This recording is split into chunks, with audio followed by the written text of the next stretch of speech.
So love and hate are kind of natural sentiments in this world. Everyone's got it. Right? I hate Mondays, for example. I don't know what you think about Mondays, but I hate them. Like that, everyone's got something they hate and something they love. It's quite obvious, right? So that's the first principle, is where love is everywhere.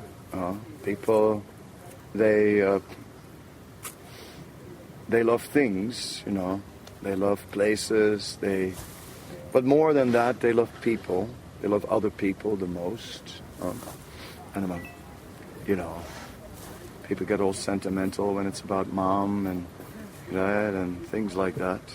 Love is there in this world. But is there love free from hate in the world? Does it even exist? Is there any relationship? There may be some love, but is there a relationship free from hate? It's not so easy. Even a little bit, God, I just hate the way he leaves his socks lying around, or I hate the way she does this and that. It's so in the world, love and hate come together. That's the point of the Gita. So in that light, the perfect soulmate, if you think that somewhere around the corner, there is Cinderella or something, or I've never met Cinderella yet, I'm sorry, or some prince on a white horse. Who has a horse these days? Who can even afford it, So these things are kind of,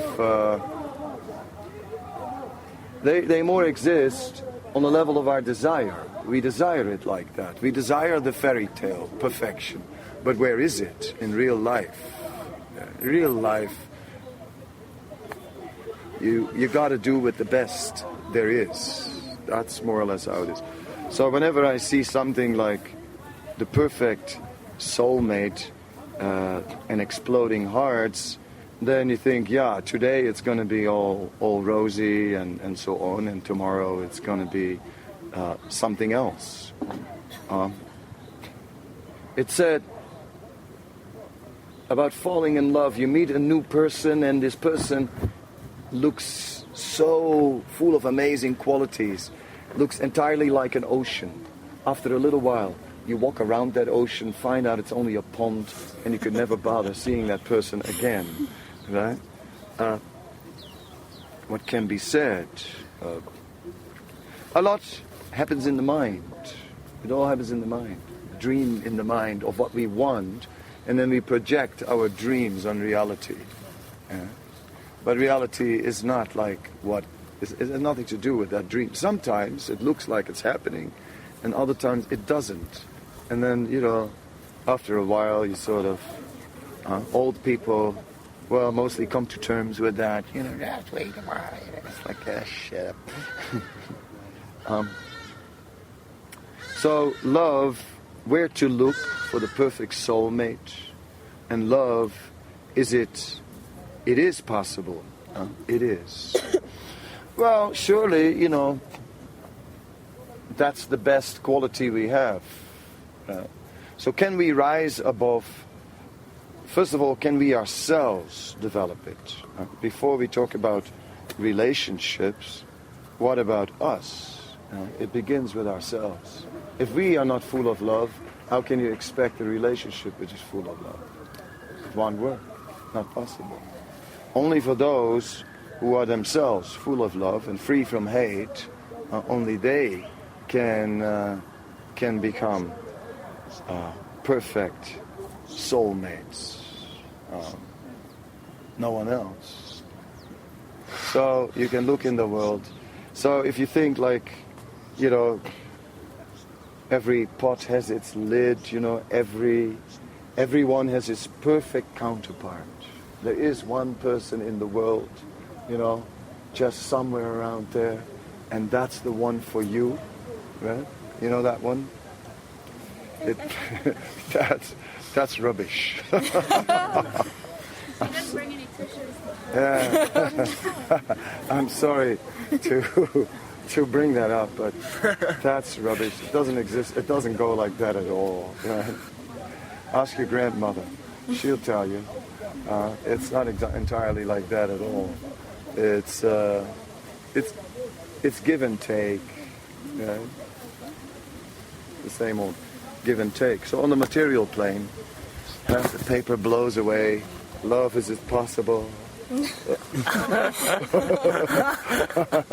It flew away in the wind. What to do? Is it possible? Only when you are spiritually realized can you have pure love. Only then. Only then, when you see that there's another world in this world, an eternal world where we belong and where everybody belongs, then you can develop loving relationships together. Then you can have a world free of hate. Otherwise, what do you do in this world? Everybody's seen enough hate in the world. Yeah? So this one hates that one. So these kind of people hate the people from over the hill, or people that speak another language, not to speak of race or all these things. Enough hate in the world. So that's what we have to get rid of. Not the kind of love, I love my dog, I love my little turf, what is in between my wall and the rest of the world I hate. What's that? That's not love, We're sitting here like, lovey-dovey, baby, coochie coo, you horrible monster of the neighbors, go away. Yeah? Out. Huh? No, so love means all-inclusive. It means we have to be all-inclusive. When love goes together with hate, it's not love. And that hate will have to find another outlet, you see. Today, you can have a relationship with someone and it be all love and the hate is for the neighbors. But it will change. One day the love will be for the neighbors and the hate will be for in your relationship. And then it's like furniture starts flying. I hate you. And this is a picture of that we got for our wedding from your grandmother. Crash. Ooh. This vase that I always hated was given to us by your auntie. Break the hate. Or so many other things. So true relationships begin where we ourselves become pure, free from hate. What is this hate anyway?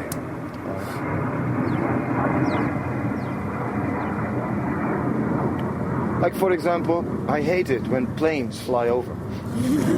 I do. But that's a little hypocrite because I came here in a plane. I wouldn't be here if it wasn't for planes. So how can I hate planes today when yesterday I was flying in? So that's, you can see, it's double relationship. It will always be like that when our love is connected to things of this world. Because this world is like that. Yeah, see, the plane has a good side to it, that it brings me here, which is nice. It has a bad side to it, that it makes a lot of noise. For example, a few other bad sides I can think of too. So, good and bad is always part of the package. Therefore, when your love is directed to anything material, there will also be hate. That's the nature. Yeah? And then, oh, you're so beautiful, so beautiful. I love you, right? Because you're beauty. But how long will that beauty last? After some times, after some times, the nose and the chin grow closer with time. Huh?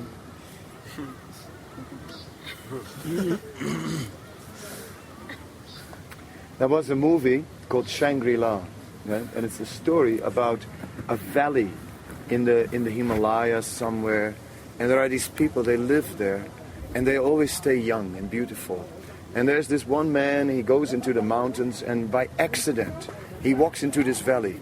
And the people are receiving him, and everything is wonderful. But, after a little while, he gets a little homesick. He thinks like about the people he left behind and thinks, I would like to visit them one time and tell them about this amazing place. If only I could tell the world. So he decides to leave Shangri-La. And then he goes out of the valley. And as he comes out of the valley, the aging that didn't happen to him all this time that he was there, it suddenly happens to him. And you see him like, all these lines come on his face, and like he gets like old in 10 seconds, sort of like, or in 1 minute.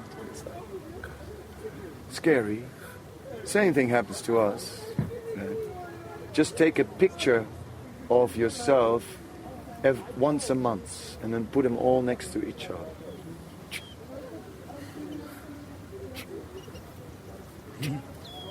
After a while, you sort of bags start growing. Hair start growing where they shouldn't be growing. All kinds of things. That's old age. What shall we say? So do we love? Your beautiful princess has just turned old. Now what? Still love? Tolerate it. But then there's this other beautiful young girl moving in next door.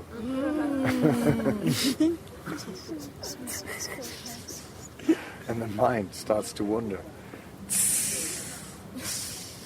So, like this. And then he goes with that girl next door. And you'll still love him after that, the rat. You can see how the world is a scenario which is full of elements that we don't want. We want to be eternally beautiful. We want to be eternally young. That's only possible in the spiritual world, not here. So our desire has its roots in the spiritual world. And therefore, what we are looking for in this world, it's not available in this world. It's available in the spiritual world.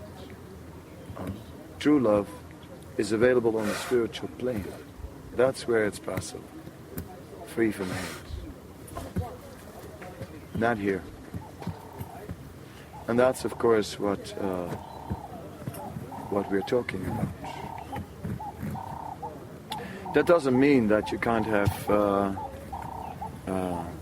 relationships in this world. You can. But if you think that they are the all-in-all, then you're dreaming. That's illusion. Oh God, I'm making some. I hope I don't make anybody cry.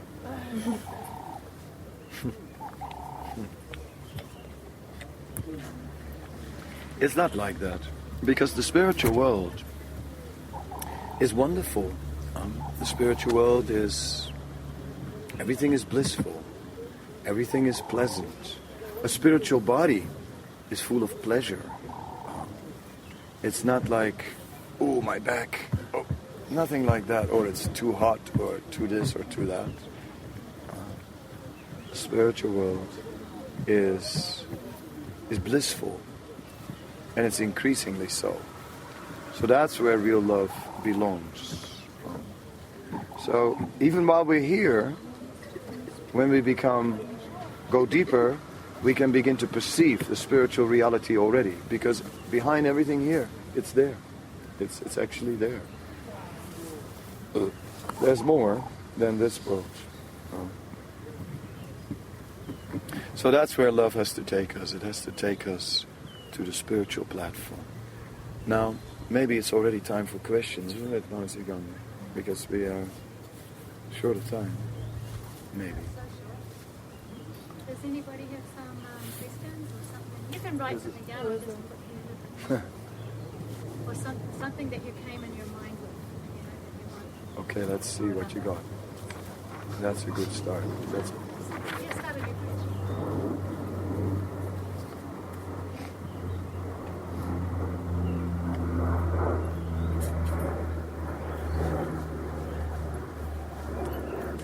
Does soulmate exist? Okay.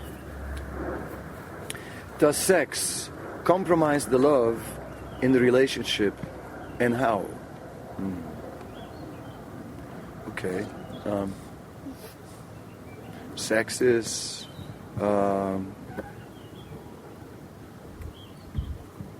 it's about satisfying our desire.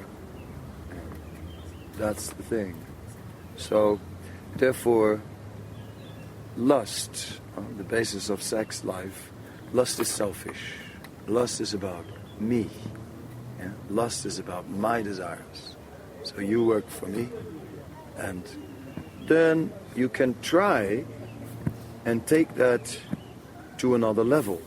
There is sex which exists on a level where there is no emotional affection.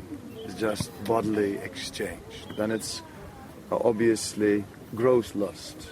Then there's sex on another level when there is mutual affection. Then that sex seems to become more than just self-centered. It seems to be also aimed at sharing happiness. And then it seems like of a higher nature. But, is it really completely free from selfishness? You see these kind of movies, where the guy goes into the war and they love each other so much, and then he comes back and then his face is injured. And then after they try to get back together and it just doesn't work anymore. And they can't do it anymore. And they move on. So, sex does compromise the love because it's lust. There is a selfish element, right? In a gross form and maybe less gross form, like I described. But it is there. Selfishness is there. And true love is selfless. Right? If you see that, like more, if I jump to question number 3, does family love ever turn sour? Then you see like mothers, who will like give everything for their children, right? So that's very selfless kind of sacrificing for the happiness of another. So that's higher in a way, but difficult again to have that pure also, because then many family members, they are not so selfless with their kids either. They want their kids to become what they never were. We never had the chance to study, and ever thou shalt study until thou dies. But we don't want to study. You ungrateful wretch. We have sacrificed everything for you. So again, there's elements of force there, which are also not always based on love. There's also selfishness coming. So everywhere, in the world, love in the world there's always an element of selfishness, and that's why we don't consider it really pure. Yeah. Can you ever truly love someone in a romantic way? For a while. Full moon, hand in hand, on a little boat, on a beautiful lake with lotus flowers. For a while. Some soft music playing, everything on the iPhone. Yeah? So it looks very romantic for a while, but then it gets down to real life, where he sits in front of the TV watching the sport in his undershirt, scratching his belly, right? Things like that, where she walks around like with her, when her hair doesn't look so good. There's this advertisement about a model named Cindy Crawford. I don't know Cindy Crawford from Adam or Eve, but she's supposed to be extremely famous, right? Maybe you know Cindy Crawford. Anyway, there is a advertisement which says, even Cindy Crawford doesn't look like Cindy Crawford in the morning. Right? And therefore there's beauty cream. So romance is like that. It's for a while. It stays for a while. You know, after all, half of it is makeup.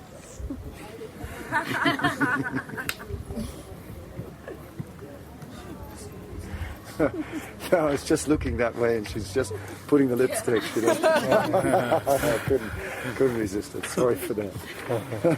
It's just a setup, you know. Just talking about beauty cream. I was like, I had to play that ball. So, does a soulmate exist? No, I don't think so. You may find that certain people are having a character that suits yours, but you may find it's not just one. You may find there's more than one in this world. Yeah.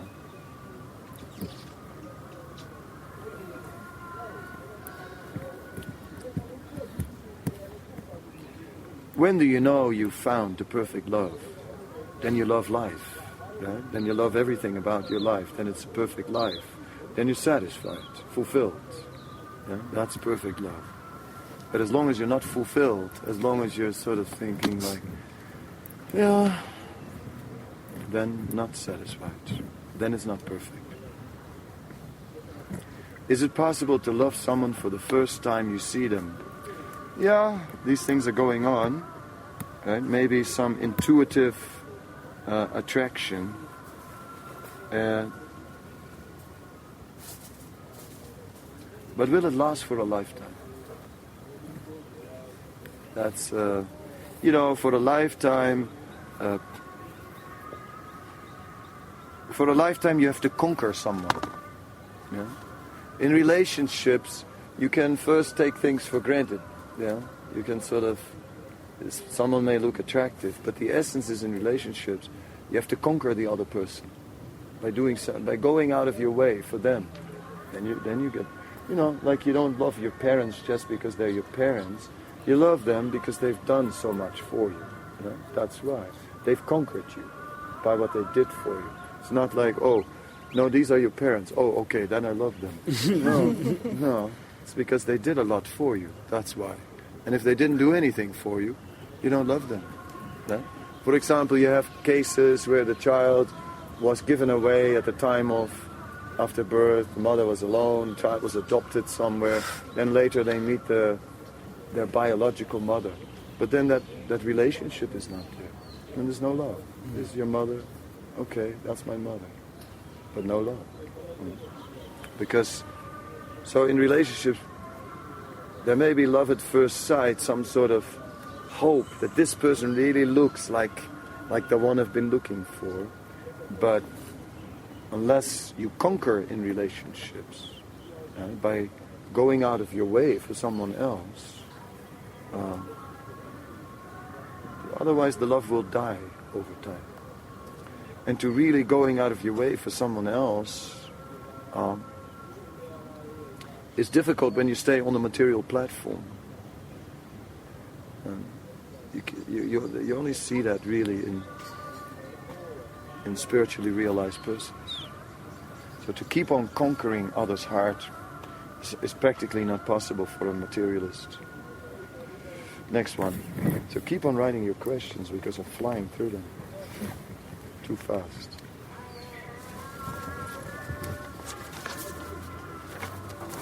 When do you, oh no, I did that. Is it possible that in order to hate another person, there's a bit of love for that person? Whether it is admiration or you envy them. Or maybe there's a connection between the two of you, whether good or bad. Yeah, there is. Like, if you envy someone, then that person has a quality that you would like to have. Yeah? So there's something you like in that person. It's just that you don't have it. Yeah? They have it, you know. So that's sort of like, it irks, right? Gosh, you know, why them? You know, what do they do? Yeah? So that's how, so there is a relationship between love and hate. Right? You also have people, they don't touch you at all, right? You don't even notice them. The faceless people, they walk past and you can't even remember what they looked like. They didn't impress you. They didn't touch you. But so people who touch you with envy, with hate, they have something that you would like to have.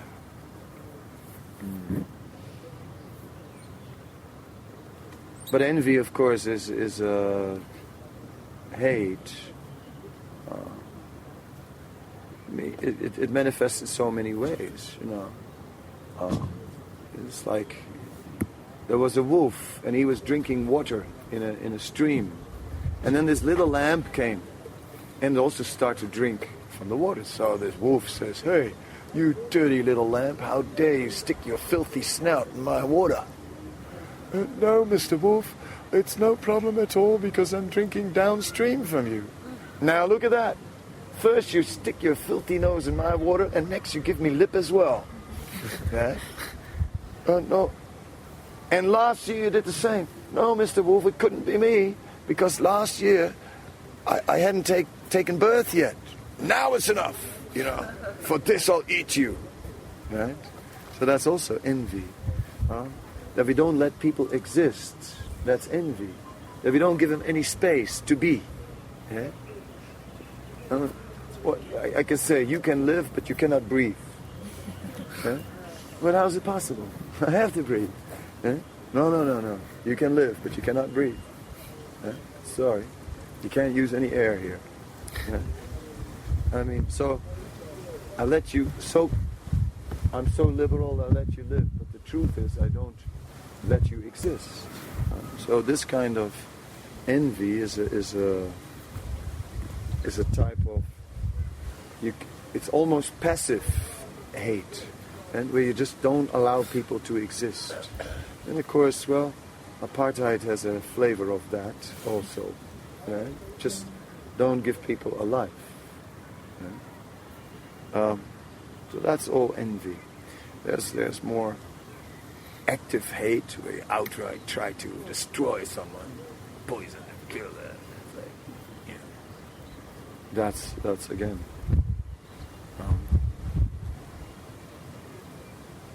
But it's true. The other side of the coin is love. Like I have a friend who is. Well, he grew up in a heavy township and on the Cape, and then during the apartheid time, he was one day going in a forbidden area, so he couldn't, and he's just full of hate. And he said, and then he came past this swimming pool, and he saw all these white bodies, and he had a vision of a machine gun. For a moment, right? For a moment he just thought like, let's mow it all. And then he was saying, no, I cannot go down to that level and answer hate with hate. Right? And then later he became like a literary terrorist, writing literary books, and his biographies got him with dreads like that and a machine gun earring. Good biography. So what to say? In the material world, there will be love and hate. It will be. One can not rise above. Therefore, devotees are trying to rise above. But we are also not immediately free from that. It will take time. You know. I mean, you can wear the costume. You can put a turban, but that doesn't mean that suddenly you're perfect. You can spend 34 years. You can sit on a cushion, but that doesn't mean that you're just completely full of love. That's a very big thing, but that's what we really should be. You know, we should be full of love for everyone, right? Everyone in the world, every living being. Why not? Right? And that's what you see in great personalities, and that's what we are aiming at. And when you know no one can harm you, what can they do to you? Then you can try and be free from hate.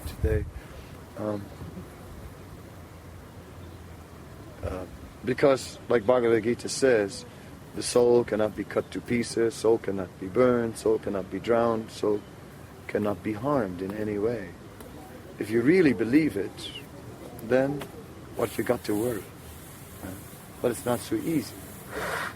I have experience because, I may as well bring it up again to bring a little more life in the talk, that like one time in 1995 I was in the shower and suddenly bang, a loud bang, and a bullet hit me in the back and came out in the front. It's interesting experience, and I can recommend it. It really kind of brings a lot of new realizations, you can say. And I was in the hospital. About 2 weeks later, I was conscious again, and I was sort of just hooked off of I was just out of the intensive care and things. And then I started thinking about it, and I was thinking, now I can do two things, Now I can think about who did this, right? Who did this? But then I was remembering something from the Bhagavatam. And in the Bhagavatam there's a story how there was Dharma. And Dharma was attacked by Kali. And Kali broke the legs of Dharma with a stick. And as the legs of Dharma were broken, just then, the king arrived, sword raised, and he was ready to take. Who did this? Just us. So all Dharma had to say, him, him. But Dharma didn't do that. Dharma said, it's hard to say who did this. It's hard to say what is the cause that my legs are broken now. It could be that it's the result of my own action. It could be the will of God. It could be just destiny. In this way, he's saying it's hard to say what is the cause that this happened to me. Although the person who did it stood right next to him. So when I was shot, I was remembering that. And I was thinking, yes, if I start now thinking about who did this, then I get in a mood of revenge. And then I'll go down in a low consciousness of hate. Then I'll be driven by hate. I'll get those guys. And therefore I chose no. I chose for ultimately behind everything is the Supreme Lord. He let it happen. So it's part of His plan. So let's just take it and try and learn a lesson from it. So that's what I tried to do. So in this way, I managed to overcome the tendency towards hate by making an intellectual adjustment. So that's one level of rising above hate. Another level of rising above hate is really is really from the heart, just being full of love for others. That's something else again. That's another level. What can we say about that? Work in progress. Work in progress. Trying to get there. That's all we can say. So we're not claiming that we're so great and so full of love, but we believe that it's possible, and we believe that it is something we should try. We should try to get there. And if you want on the way some worldly romance, that's okay. You can have some romance in this world, right? But that's not the all in all. It's nice, two people, hand in hand, full of love, wall around them, big dogs, and, away with the world. But that's not what we're talking about. We're talking about all-inclusive towards everyone. That's what we're talking about. Okay, I finished your written questions, so it's time for a live question. Oh. Just finish my plane and then...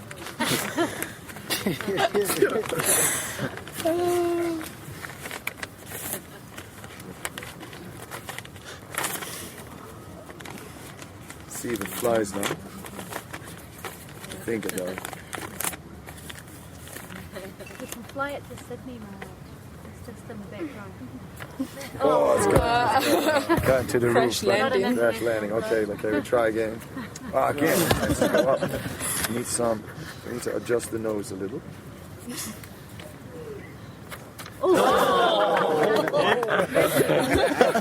Good shot. Thanks. I hope your eye is still in there. I'll keep it, yeah. You mean it's dangerous? Sorry about that. One. How will you discern with whom to have sex? Romantic relationship. If you love everyone equally. Yeah, then you can have sex with everyone equally.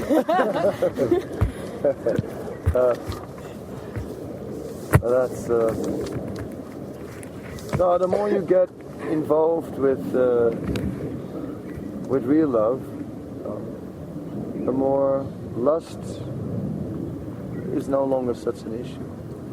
It disappears. The more you get preoccupied with really being the well-wisher of everyone, the less sex begins to play a part in your life. So the more you are influenced by lust, the more you want to have sex with everyone. Yeah? So love and sex are, in a way, opposites. Wow. Are you married? And if you were, why aren't you now? I see. Yeah, well, once upon a time, when I was a young man, I had my days, and somehow or other, she talked me into it, and I did it. I got married. And then it was all right. We did fight, but we were a good match, you know. She was tough, but I was tougher. So it was okay. That was just that.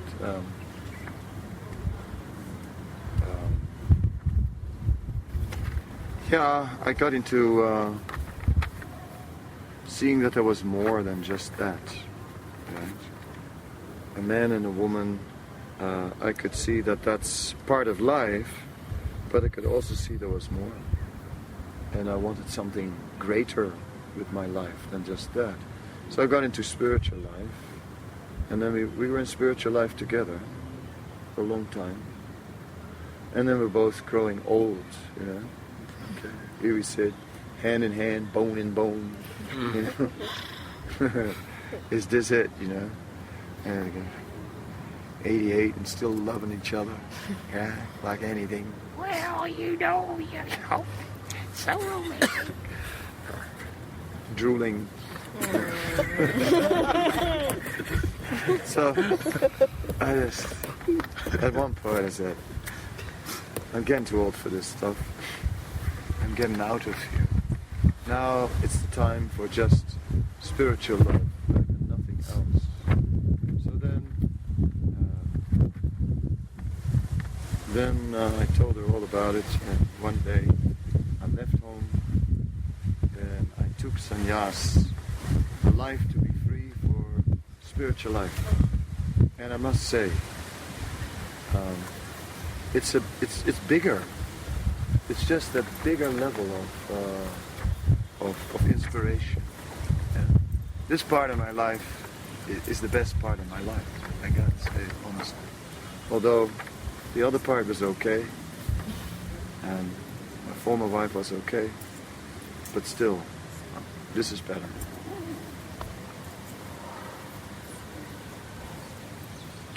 Okay, a friend is in this situation. Her boyfriend passed on, and recently the friend's friend or the past boyfriend is interested in my friend. My friend is in love with her.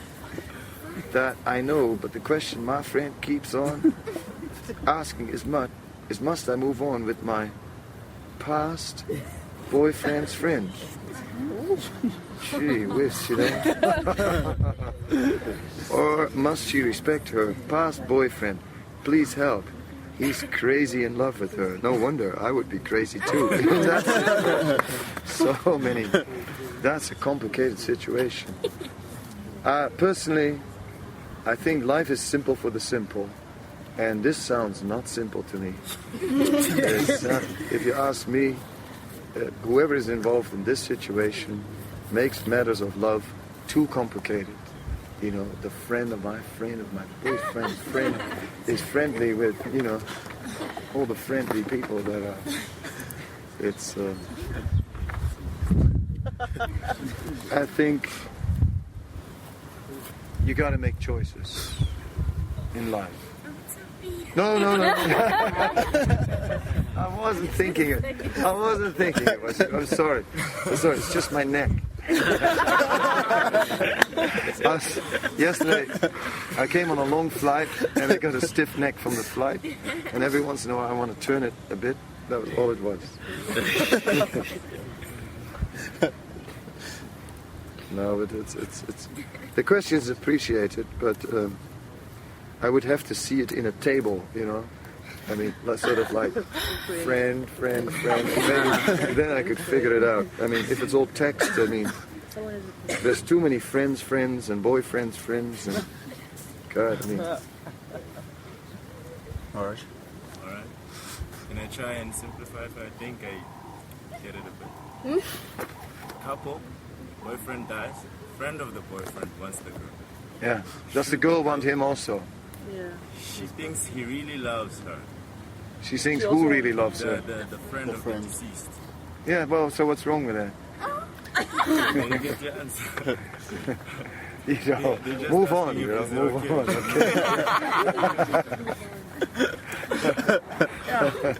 You know, you can't stay in the past forever, right?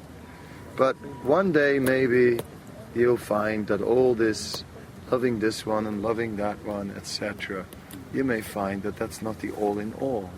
And you just realize this is actually an overrated part in my life. Yeah?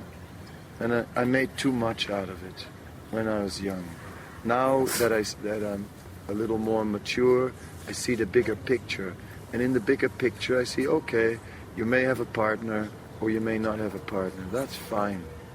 But who are you in the world? That is the question. Who are you for everybody? And that's where your real love shows. Yeah? You got all these people sitting in their little houses, you know, with their partners, and it's all so lovey-dovey and so romantic, right? And meanwhile, it brings so much hate in the world. So what good is all that? Yeah? So I'm interested in something bigger.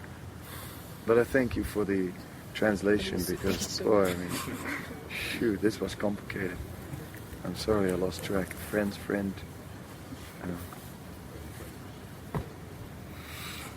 I mean, you know,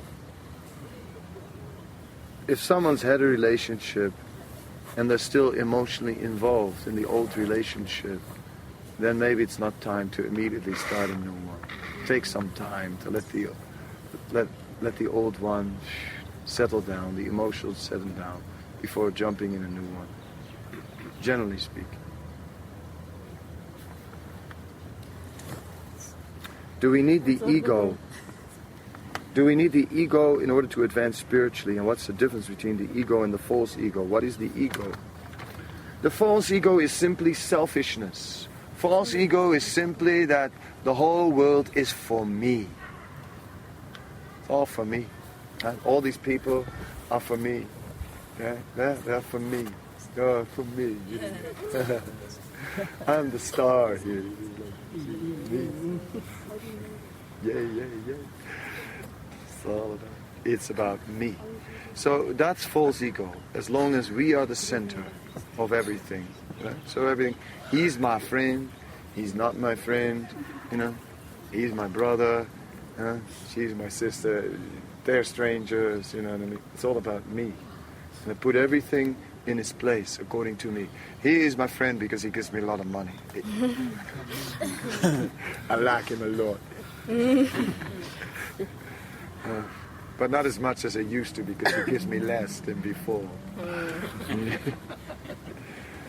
It's all selfish, me in the center. So that's false ego, when you put yourself in the center. But when we see ourselves as servant of Krishna and servant of everybody, that's pure ego. That we need. That's spiritual. Say, we are servant. I'm servant of everybody. Yeah, ultimately servant of God, and He's the well-wisher of everyone. Then I'm also the well-wisher of everyone. Of everyone. That's tough. It can be done. Can be done. Of course, with some people, a little more careful well-wisher. Okay. I'm your well-wisher.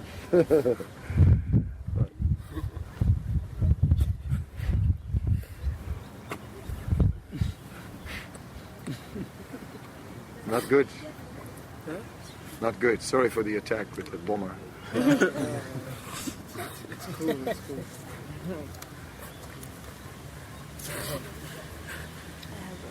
Is there a point to pursuing romantic relationships?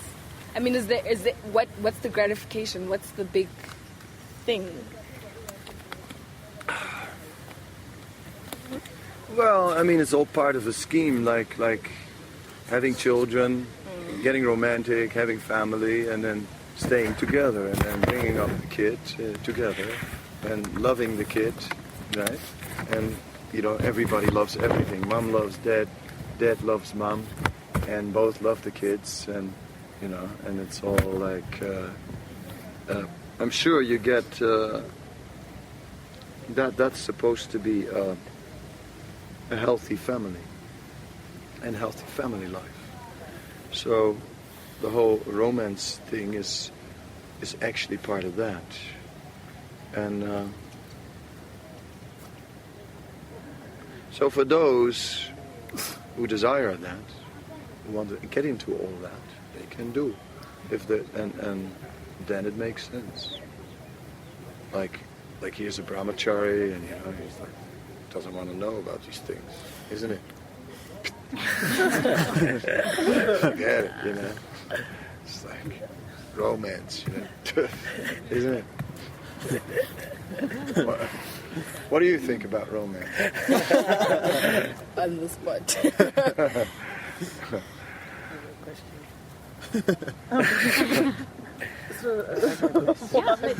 Wow. You're asking me.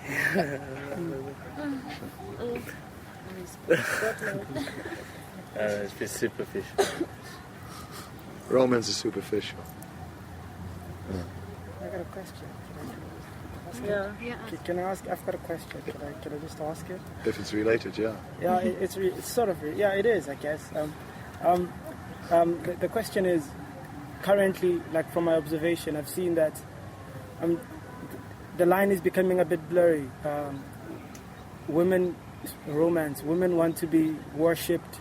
You need to tell them they're an angel, You need to sing praises to them, worship them, and all that stuff. And then, if you're into spiritual life now, like, how do you clarify to say, no, I can only worship God, or I can only chant praises to God, and we should, we should be mutual in this thing. I shouldn't tell you you're an angel. I shouldn't lie to you or have to convince you otherwise. How do we clarify or seek balance between the two? Okay. I think there's a discussion on it. I have a feeling that she wants to say something about it. I don't think she wants to be worshipped more than as for an angel. An angel is seen as something pure, something good, something beautiful. So she wants to be that special, not to be worshipped. She wants to be compared to something like that. Treated like an angel. Yeah, and it's. Oh. What is the method it should be?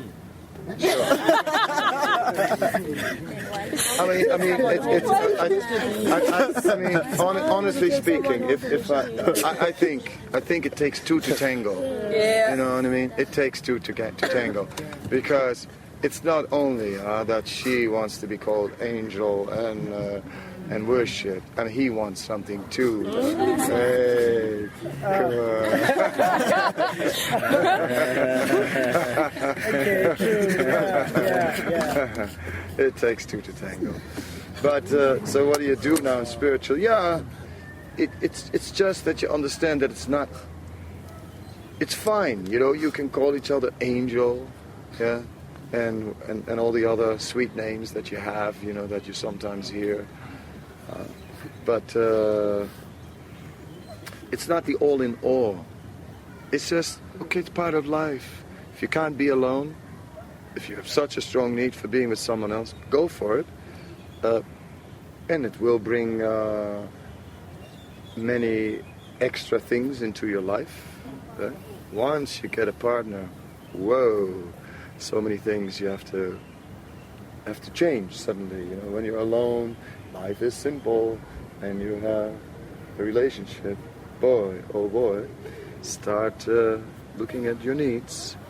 So don't get lost in that relationship as the all in all.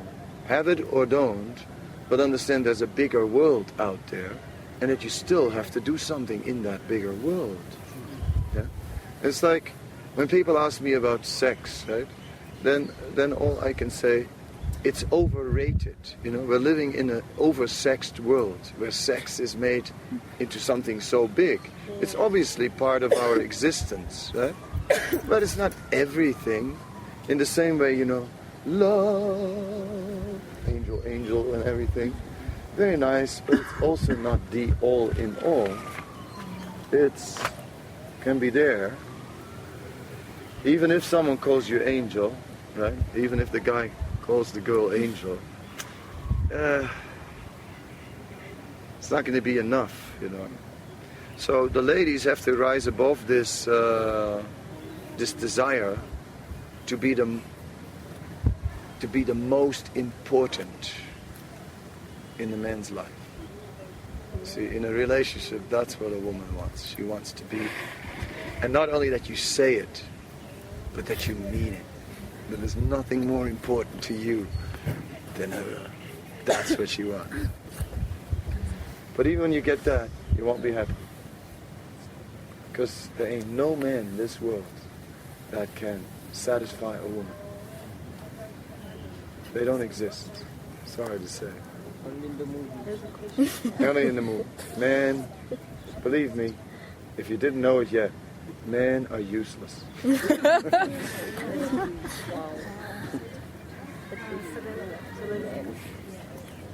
Now I get all the questions. Okay, him first, you're second. Yes, you too? No. Okay, yes.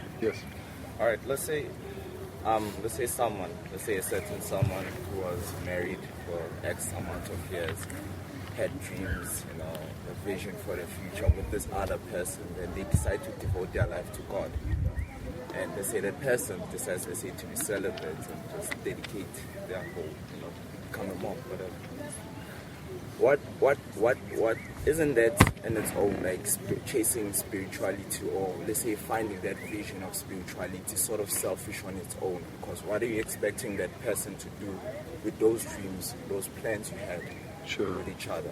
So yeah, in the beginning, this spiritual pursuit can also be selfish, but you have to fill that in also, the spiritual thing, by giving. Real spiritual life is just not about me being so spiritual, but putting myself in the service of others by trying to be a well-wisher to others. So help others.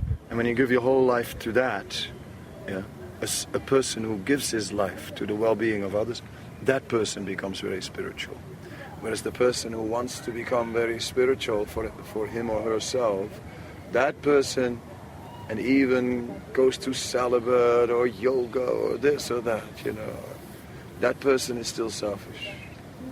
But if you dedicate your life to the well-being of others, then you become spiritually very elevated. That's, and then you lose all selfishness. Okay, my question is now, it's good that you're doing for yourself and obviously to the service of God. But like in the long run, it's very beautiful. It benefits everyone. You know, you're this better person. You're happier. You're more connected. But then what happens to the people around you who, like, like in my case, you know, I had a wife. I left the wife, and now the whole world is my family. Now I can sit here. Now I can give my energy to other people. Right? Before I couldn't do it. I was putting all the energy in that one relationship. Now I've got thousands of relationships with so many people, right? So I've made myself free from one relationship for entering into many and trying to give myself in many. Maybe I give less energy into all these relationships than I would in that one, but at the same time, I'm trying to give everyone spiritual knowledge. In that way, what I'm getting back is also spiritual mercy. It's a greater thing. It's a greater thing. So for the sake of accepting the whole world as our family, we leave our family. It's called Vasudhaiva Kutumbakam. The whole world becomes your family. So we renounce our own family to embrace the whole world as our family. That's sannyas.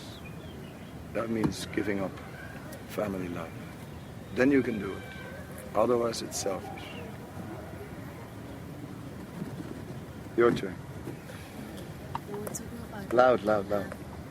we were talking about love and hate earlier. When do you know that love is healthy? When, whether a friend or a partner or a family member, when they hurt you over and over again, when they disappoint you over and over again, you can never have space for hate for them. You always just seem to love them even more every time they do something to you. Is that healthy love? Well, it's material love. So material love always has a shadow side, like I said before. Like, you know, I mean, many people love their family and hate them at the same time. Yeah? You know, it's like that. Okay? Because in one way they do things for you, they've done things for you, in another way they suffocate you because they don't want to let you be what you want to be. So ultimately, in all material relationships you'll find these things, these elements, love and hate, both.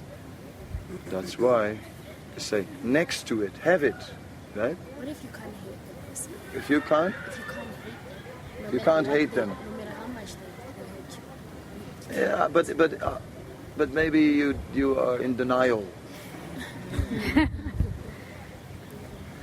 What is hate? You know what I mean? Is it that you say I hate you? Or is it just that they annoy you? Yeah. Where does it begin, hate? Yeah, like my brother always annoyed me. He was nice. He was my brother, but he also annoyed me. You know, always did things. You know, like he always cried. God, did he cry? I would just touch him and cry all the time. Cry and cry, baby. Too much, you know. Just like brought the bad side out of me. Yeah, she cried too much, and it felt like making me cry even more. You know? Okay, you want to cry, then you can cry.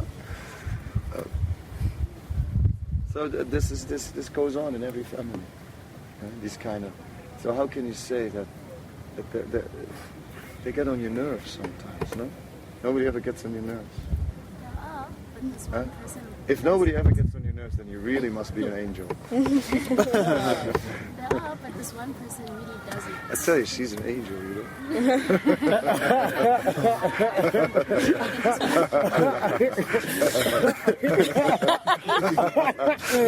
Okay. Wow. All right. Yeah. All right. On a more subtle level, it's there. Some root of hate.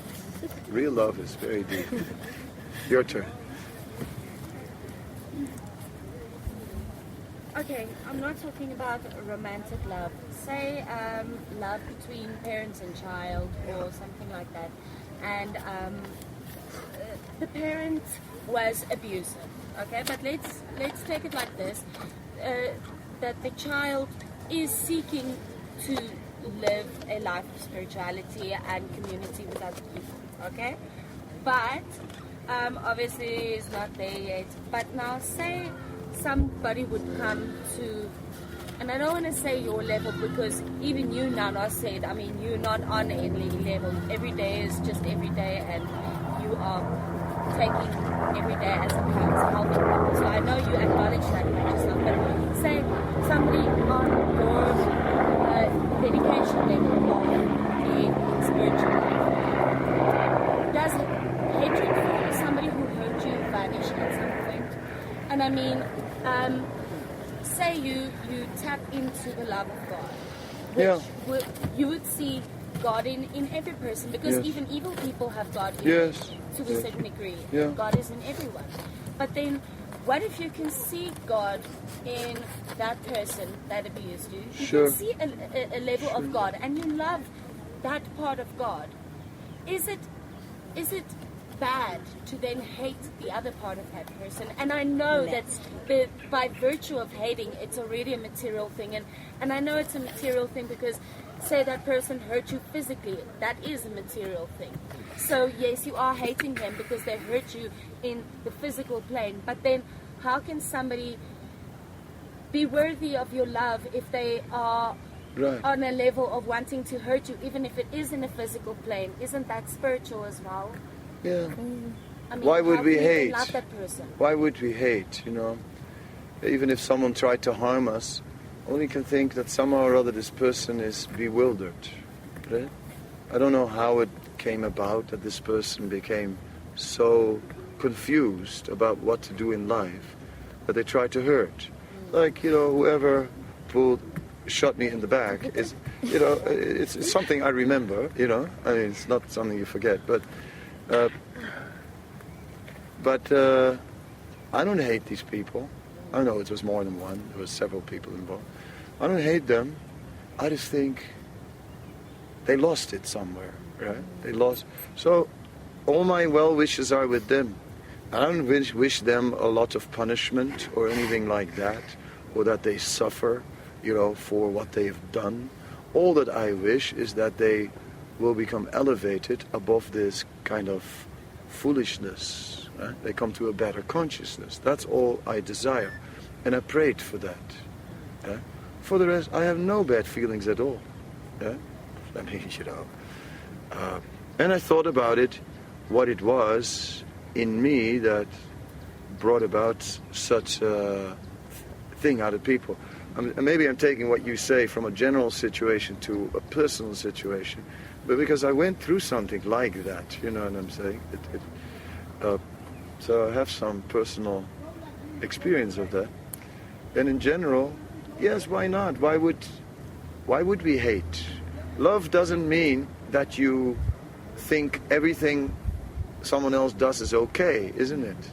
You can love someone and still know that they are doing stupid things, foolish things that harm themselves and others. And you can hope to correct them from that. Obviously, the people, you know, people that go around shooting others have a problem. Right? They have a problem.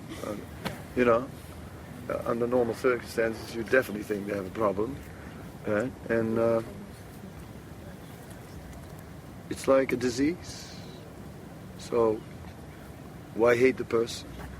But obviously that madness or those qualities in them are abominable because they cause a lot of suffering to others. That has to go. Has to go. So no need to hate. 2 minutes to 5. Yeah, we have like time for maybe one. There's one. There's a really more good question. question. Okay, there's And a then really... we'll have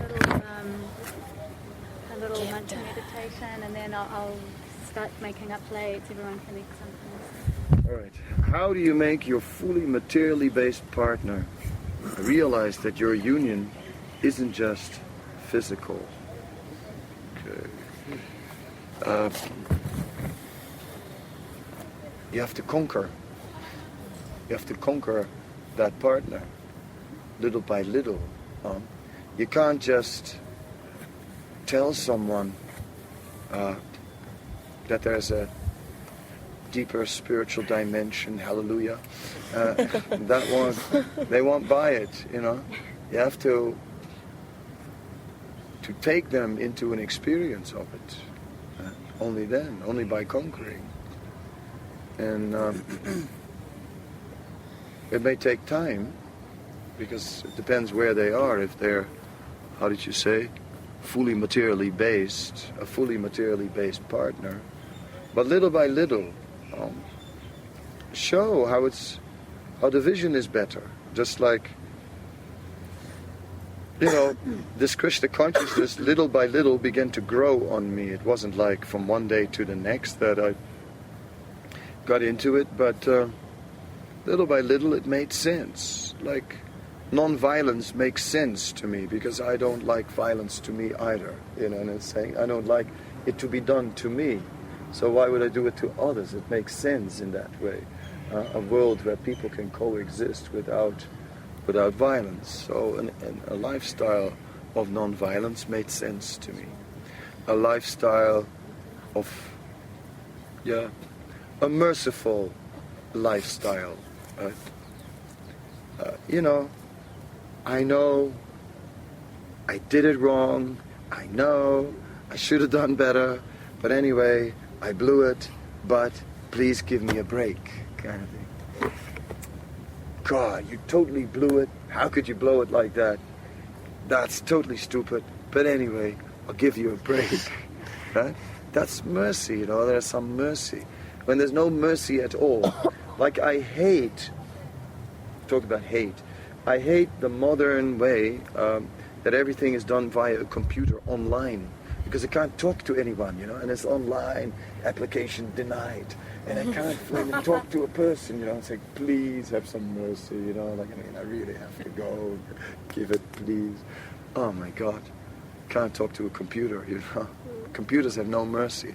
You know, I hate it, the modern system where no more person, you kind of, no appeal to mercy. So, spirituality means mercy. So I like to, so in this way, you can only convince your fully materially based partner by showing that person the noble side of spiritual life, of a spiritual conviction. Then gradually that person can become convinced.